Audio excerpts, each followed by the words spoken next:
So, welcome to the environmental economics once again. What we will do today, we will discuss about market failure, right? Because in our previous class, so far whatever the module we discussed, those are mostly macro modules. That means the issues are dealt at the macro level. And if you recall, in our last class we are talking about the impact of regulation on firms' competitiveness, right. That means we said the regulation is something which is externally imposed on the firms, since they are not able to internalize the externalities, right. They were making pollution, but there was no automatic correction mechanism for controlling pollution, and that is why regulation is required. But at the micro level, what is required to understand is, at the first hand, what is market failure. That means the regulation is required when market cannot solve the problem. Okay. So, this is a situation where of market failure, right. That is why at the micro level, the first module of our discussion is market failure.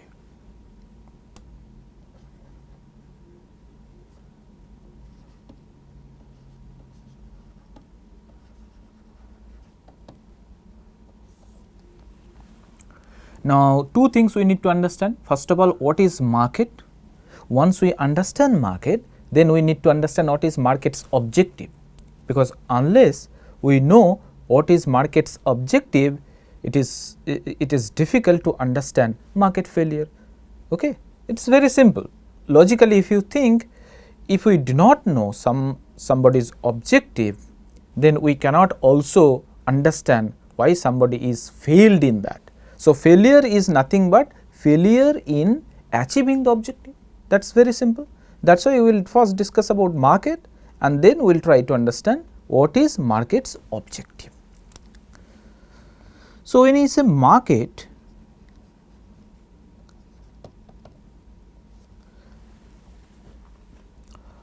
so you can take a minute or so and think about what exactly is market. And probably if you think, the idea of market that comes first to your mind is, market is basically a place where buying and selling take place.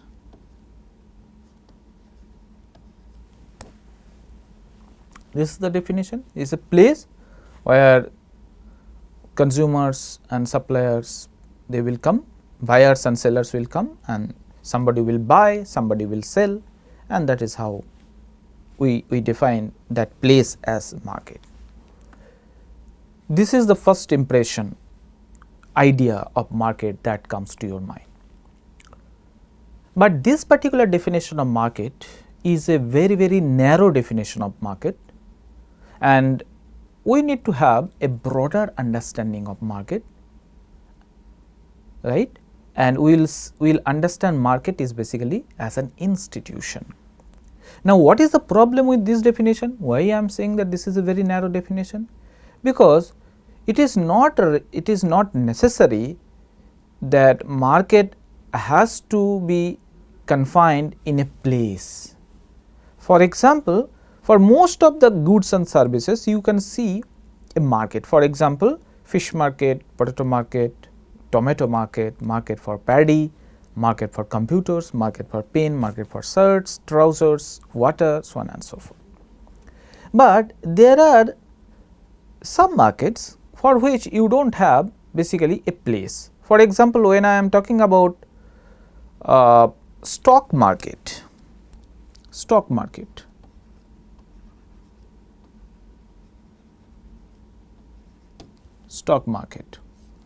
is there any place where sellers of stocks, they are selling different stocks, and you will go and pick up one or two stocks? Let us say I want to buy a stock of Reliance, I want to buy a stock of ACC Cement, or I want to buy a stock of let us say ICT. So, do you think that all these people, this ICT, Reliance, so on and so forth, all these companies will come to a place and they will sell their stocks? No. So, this transaction happens virtually. So, you can even sit in US and invest your money in Indian stock market. Similarly, I can sit in India and invest my money in the US stock market or Chinese stock market, so on and so forth. So, that means for this market there is no place actually, the entire world is under the coverage of this market.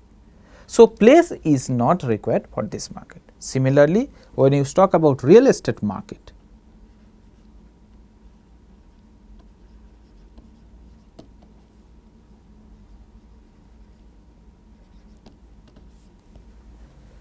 is there any market? No. That all the sellers, they will come with their 2 BHK or 3 BHK, 4 BHK apartments, and you have to simply go there and pick one apartment and put it in your place? No. So, for this market also, even the virtual transaction, virtually also you can see the product and you can invest here. So, and with online business taking place, so the coverage of market is extending like anything. It is not simply confined in only a particular place. So, defining market or understanding market by a place is becoming very a narrow concept of market mechanism. That is why from here onwards, what we will understand market as an institution or medium, a medium or exchange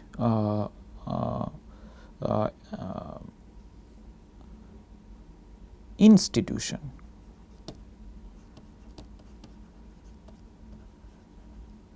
A medium or institution that facilitates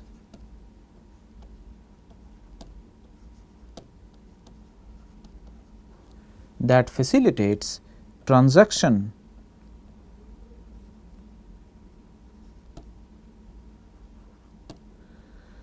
between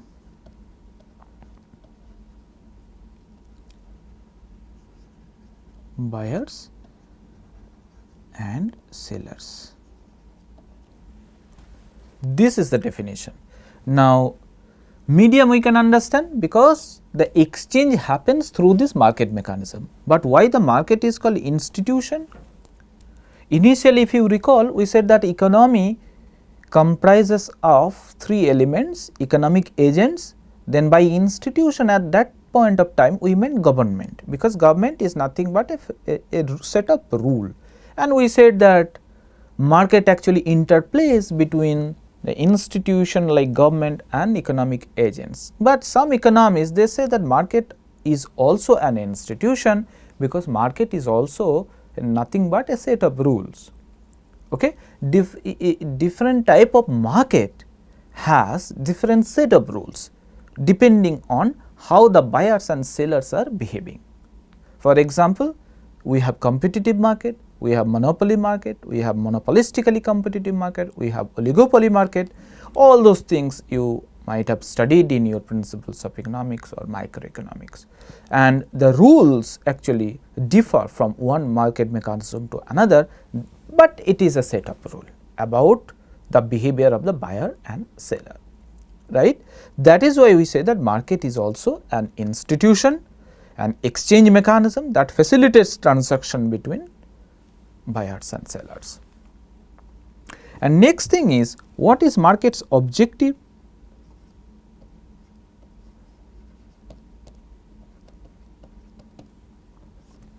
The objective of market is to allocate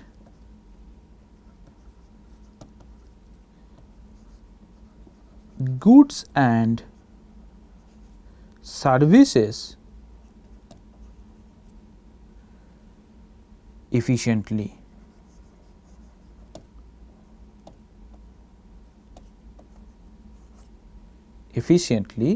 So as to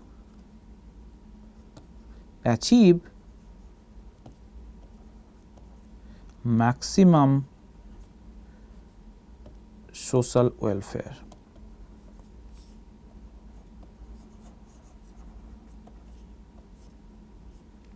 Maximum social welfare.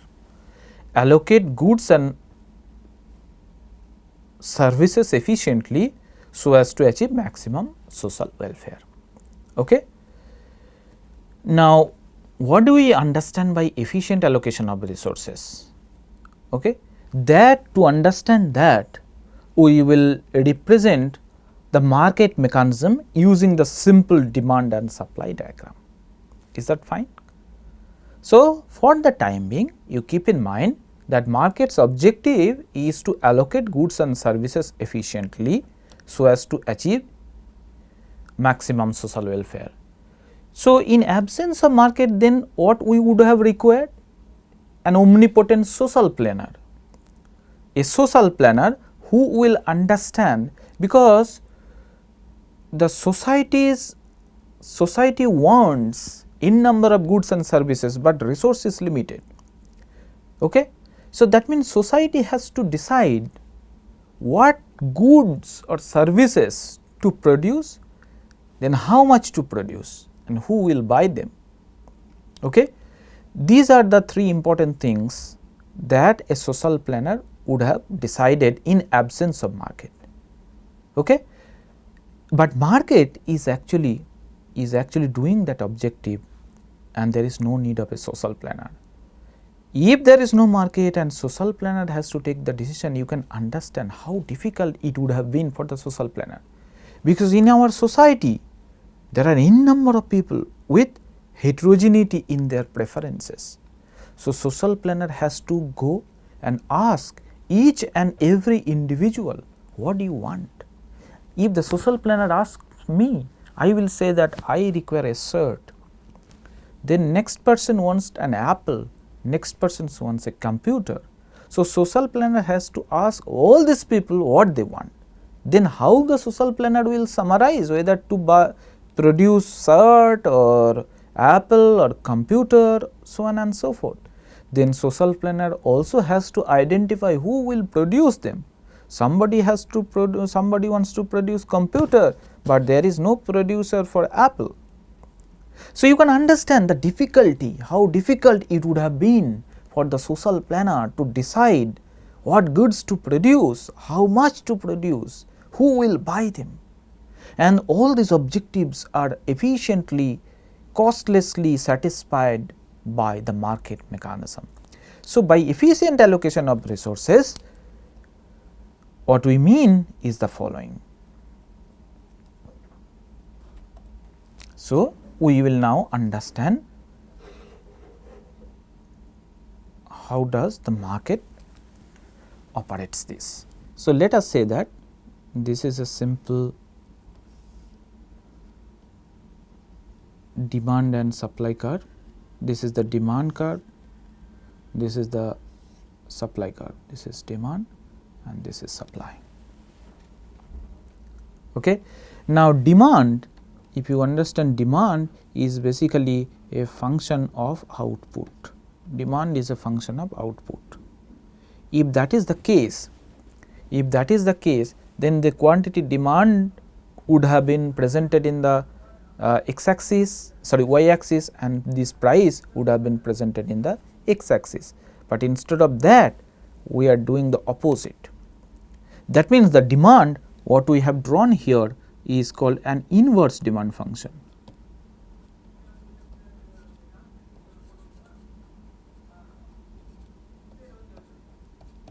Inverse demand function. Okay? And this inverse demand function, it has a different meaning. What is the meaning? Inverse demand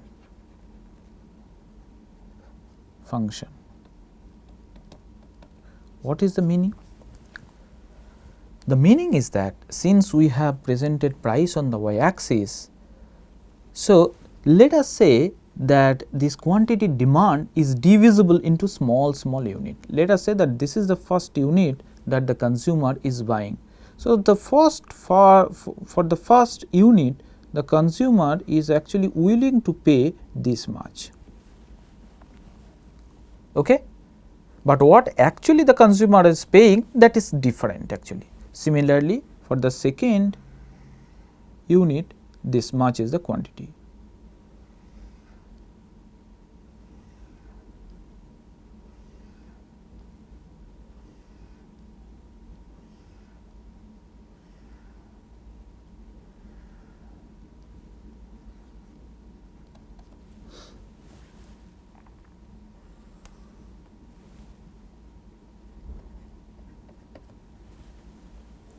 So, that means the demand function, the inverse demand function, what is the interpretation? The demand function actually it indicates maximum willingness to pay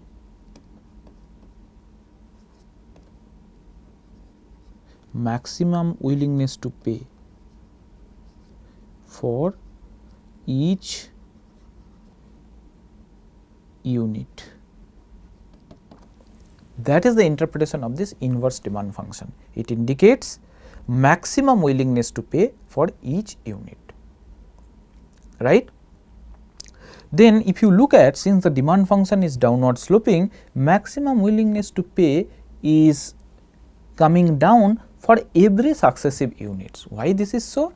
This is so because of diminishing marginal utility. If you consume more and more of a commodity, then additional utility that you are getting from this extra unit, that is coming down, that is why it is downward sloping. But interestingly, even though for the first unit the maximum willingness to pay is P1, for the second one is P2, third one is P3, the consumer is actually paying for all these units only P star. This is the equilibrium price, P star and Q star. Okay? So, Q star is the equilibrium quantity and P star is what we say equilibrium price, and Q star is equilibrium quantity.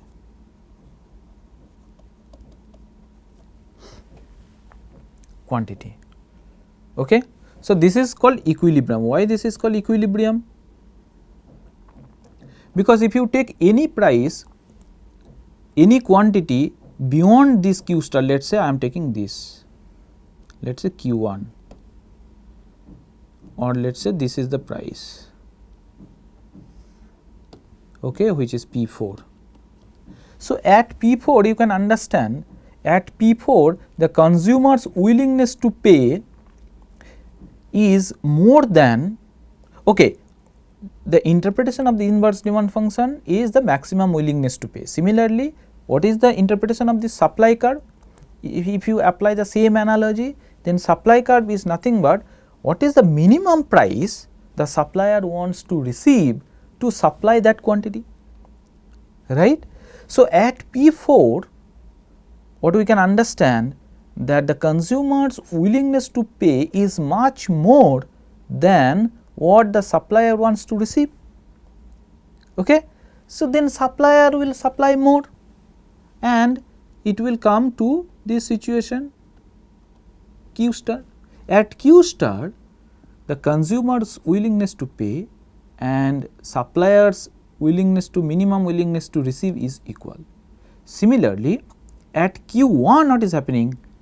The supplier's minimum price the supplier wants to receive is much more than what the consumer wants to pay. So, that means consumer is assigning less value to the product than what the supplier wants to receive. So, obviously production will fall and ultimately they will reach at Q star. That is why at Q star what is happening here, the social welfare is maximum. Why this is so? Because if you give different names, let us say this is O, this is A, and let us say this is B. So, this what is this O, B, P star indicates? O, B, P star. This area I am talking about, this area. See, for each and every unit, the consumer's willingness to pay is more than what he is actually paying. So, that means the consumer is actually maintaining some amount of surplus. That is why the entire triangle is known as consumer surplus.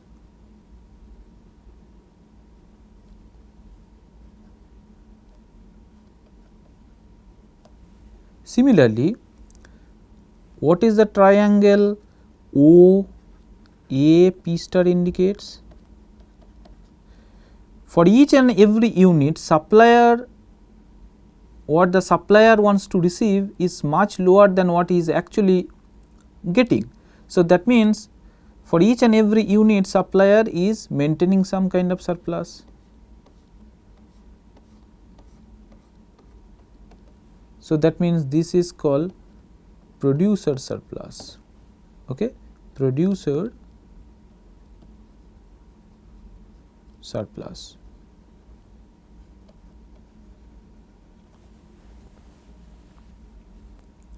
Okay. And if we assume that in a society there are only two individuals, one is supplier, producer, and another one is consumer, then if we add these two, that is nothing but the social welfare. So, the social welfare then, social welfare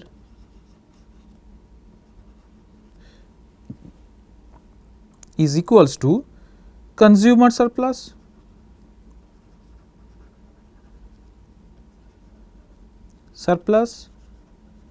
plus producer surplus.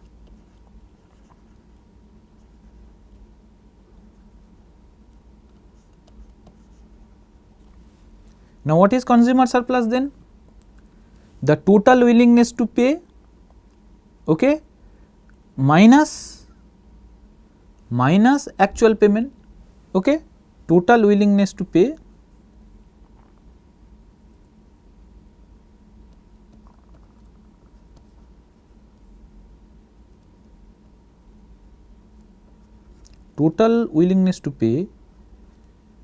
or WTP minus actual payment.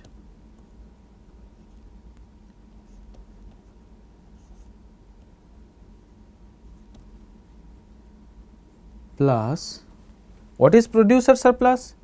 The actual payment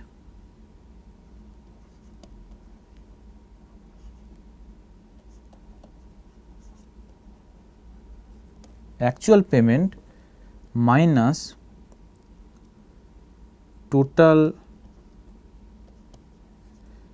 willingness to accept. So, this will get cancelled. So, that means ultimately willingness to pay minus willingness to total willingness to pay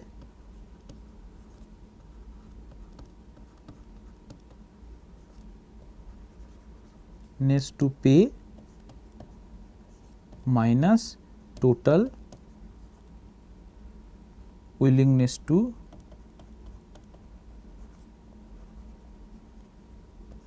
receive, you can think of. So, that means social welfare is maximum when this is maximum and this is minimum. Let us say this is A and this is B. What the consumers wants to pay in total, their willingness to pay, that is denoted by A, and what the supplier wants to receive, the total to supply Q star amount is denoted by A. So, this is nothing but A minus B. Okay. So, social welfare, let us say that is denoted by X, that means X equals to A minus B. Now, maximization of X is satisfied when A is maximum and B is minimum, very simple. Okay. Now, let us see at equilibrium what is happening. See, for each and every individual at equilibrium price is actually P star. So, if somebody's willingness to pay for a quantity is less than P star, then that buyer cannot buy the product. It's very simple. Market price is P star and somebody's willingness to pay is less than P star. So, all those buyers whose willingness to pay is less than P star will simply exit from the market. That is why we can ensure that at equilibrium consumer surplus is actually maximum, because it comprises of those customers only whose willingness to pay is more than this quoted price. Okay. Similarly, if a supplier's production cost is more than P star, then that supplier would have exited from the market, because that is not profitable. Market price is P star and my cost of production for a unit is more than P star. How can I survive? So, all those producers whose cost of production is more than P star, they also would have exited from the market. Okay. So, that means at equilibrium only those suppliers are there in the market whose cost of production is lower than P star.